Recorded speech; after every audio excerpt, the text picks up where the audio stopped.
Hi, I'm going to go through quickly how to do the queries for class for our reports class. I have posted the omitted pages from your lab manual in the class files area of Canvas. We're looking at what says page 307, the in-class exercise. There's an illustration of the report that we want to make. You can see that the report is based on a grid pattern, and reports have the capability of being grouped by different categories, but what ends up happening is it looks like a stepped outline, and the grouping levels are not necessarily the most beautiful when we try to do a report like this. So in order to crosstab, essentially what we're doing here, in order to crosstab on two different categories, in this case the category description and the quarter, we're going to have to do a couple of different queries to get there. Access reports aren't capable of being very flexible with this regard. So as you can see, what we're trying to do is do an easy printout of sales for the year by category and quarter, and we're using conditional formatting in this report to show well-performing and poorly performing items. But we'll start with the queries. Okay. Every time you do a report, and this is going to be very clear later, every time you do a report, it should be based on a query. Queries underlie everything. You're not going to take an entire table and create a report based on it. You can imagine what doing a report based on our transaction details table would do. It would be 60,000 rows of not very much information. In order to get things like brand names and totals and things like that, you need to do a query. So that's what we're going to do. We're going to start with a query, regular select query, and the goal of the query is to show three fields. One is the transaction date, one is the category description, and the other is a calculated field that calculates revenue. Just to walk you through the thought processes of queries again, once I understand the problem, I need to think about what table or tables I need to get the problem solved. I know I need to display two fields. One is transaction date and the other is category description. If I look at my relationships window, I'll see that my category description happens in product categories. I also need to calculate revenue, so I'm going to need the table product so I can get the catalog price from it. I also need to use quantity and discount percent to calculate my revenue, so I'm going to need transaction detail. And I also need transaction because I need the transaction date. So there we go. I know what tables I need to put into my query design, so I'm going to go ahead and do that. Create query design, and I need product category, transaction detail, and that's it. I want to also encourage you as you go through queries to move your tables around. Make sure that the relationships are there. We'll stretch things out a little bit and make it easier to see. Okay, according to my problem, I need to see the transaction date, so I'll pull that in, and also the category description. And then I need to do a calculation. I need to title the field revenue,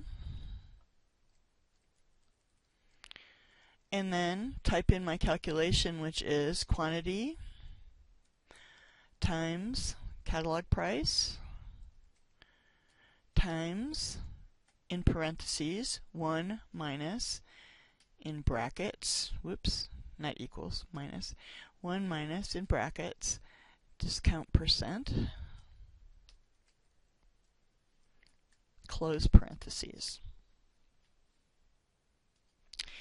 And then I need to run the query. Now, you should be able to predict what this will give you. Working with this database for as long as we have, you should see that we have no totals row on. We're doing a calculation, so what we're essentially doing is line items. In other words, for each record in this database, we're going to be doing the calculation quantity times catalog price times 1 minus discount percent. And the guiding table in this is going to be transaction details. So however many items we have in transaction details, that is how many line items we should have.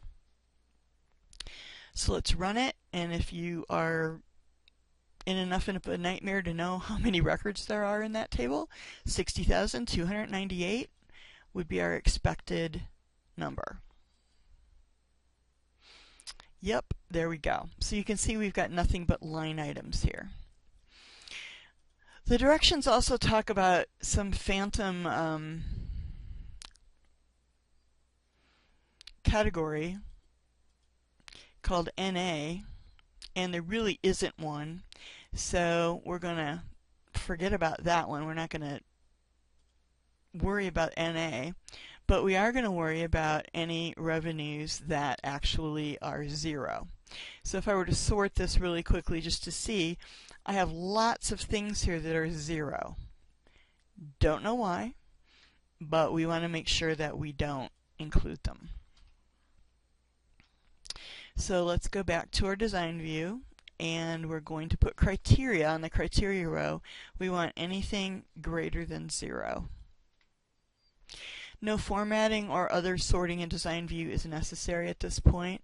Go ahead and run it and make sure that you have now 60,248 records, and we're going to save this as QRY, and it's a long name, so I'm going to need to look it up again. Revenue category summary by quarter in camel case and spelled correctly.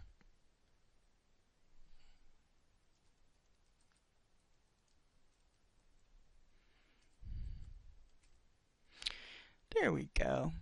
Revenue category summary by quarter. Click OK and save that query. Okay.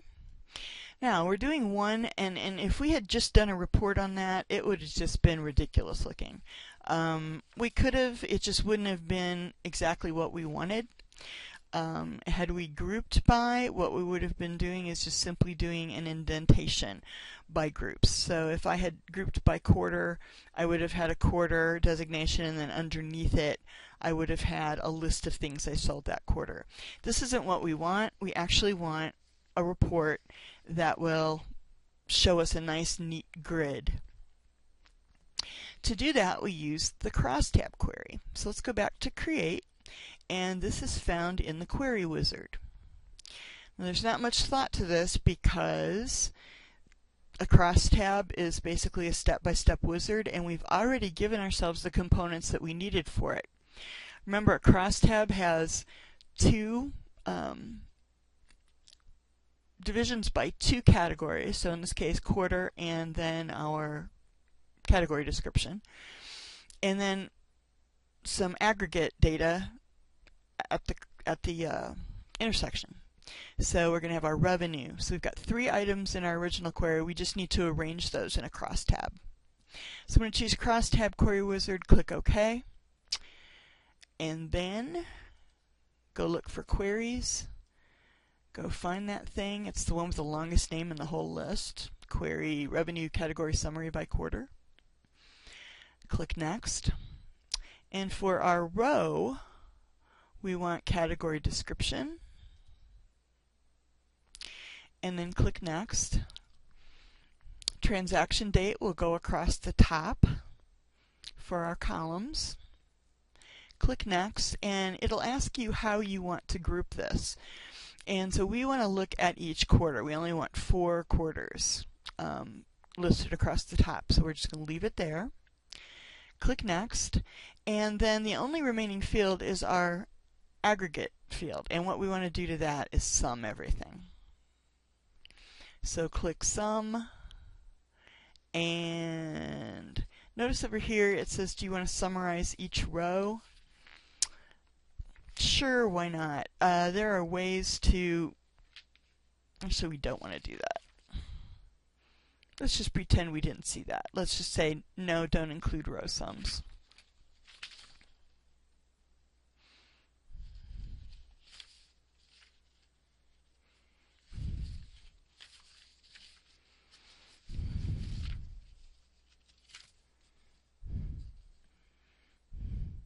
And that way we won't have to delete it later. Okay, sorry for the delay.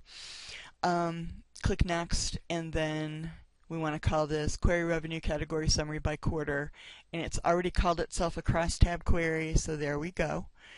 And let's click Finish. So here's what you see. You see that you have 4 columns, each labeled by quarter, and then your category description. Pretty nifty. Now we can turn this into a report. So close it, and we will actually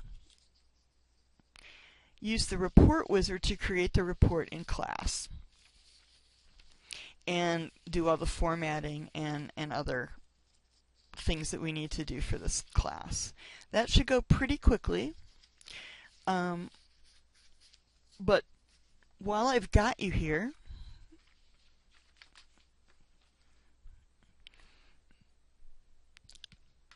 I want you to make sure that in addition to these queries to be ready for our report that we're going to do, those are going to be pretty important for you when you work on the team project. I would also like you to make sure that you have a form for member. So there should be a very simple member form created there. And that you also look over the form that's included there called Member Transaction Answer. We're going to be creating this form tomorrow as well, but I want to point out a few things before we meet. I've asked you to do the pre-lab, and there's of course no guarantee that you will have done it by then, but I want to make one point extremely clear. What you're looking at right now is a form. A form is the gateway to the database. I should be able to collapse my navigation pane or even hide it and never ever have to go into my list of objects. A form is meant to give a user an easy way to look at the data in the database and also an easy way to enter it into the database. One thing that I found was never entirely clear was the purpose that these things served. Okay, so let's just quickly look at it. I have got member transaction information. I have some fields here at the top. I have 3 pages below that. These are called tabs or tab control. And I've got more information about the member, whatever transactions they've had. I have this right here.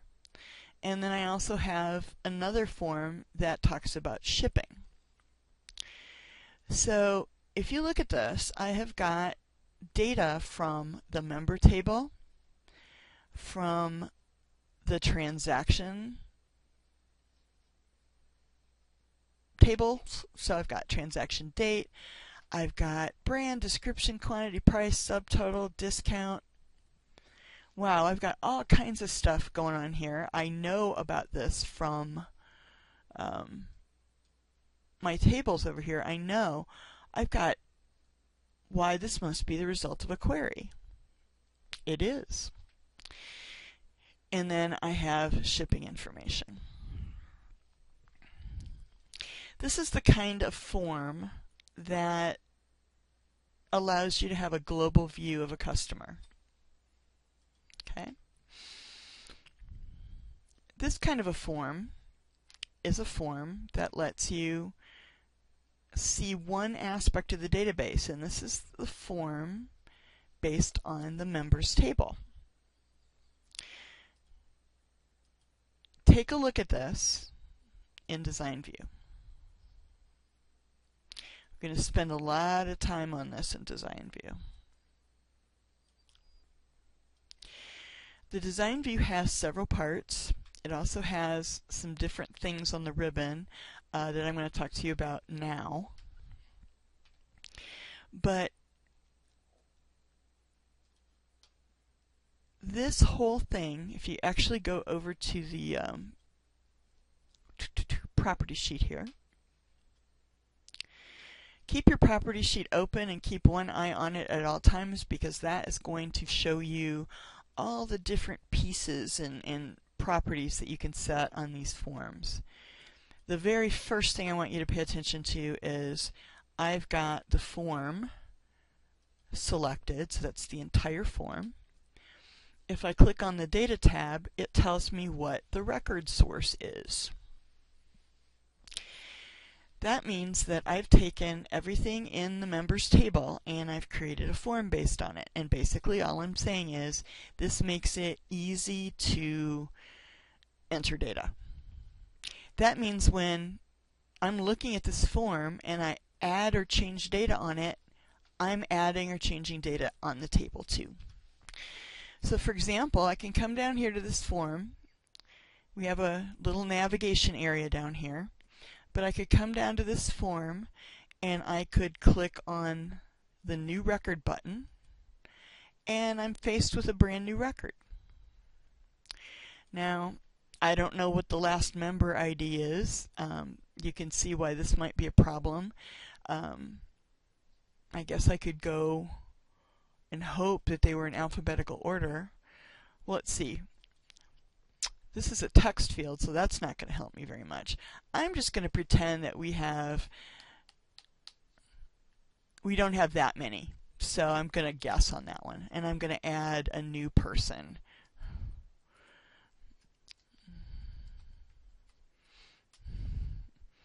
I'm adding one of my favorite country singers.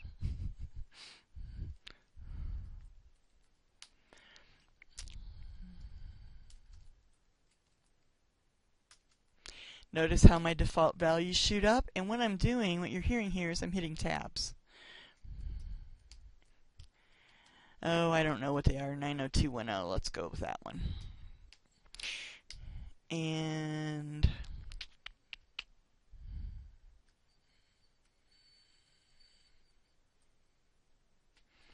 telephone number 10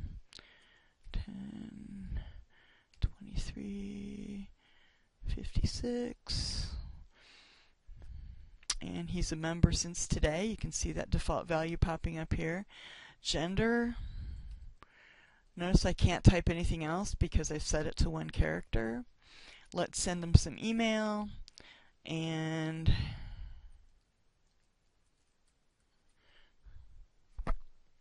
there we go. Okay.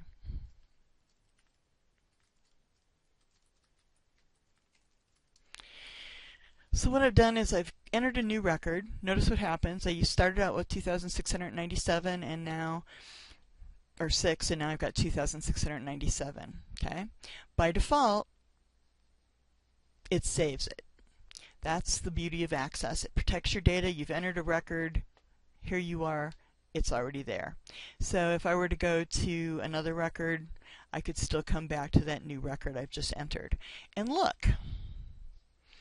If I went over here and wanted to even just test it, I could go to the member table, I could go down to the very last record, and there's Dwight. Okay. So these are some things that you might want to think about before we ever get to forms. Forms are the interface of your user and the table. You don't want to have people poking around in your tables. You want to protect your data by keeping them away from it and providing a form for them to use that's easy to use and easy to look at.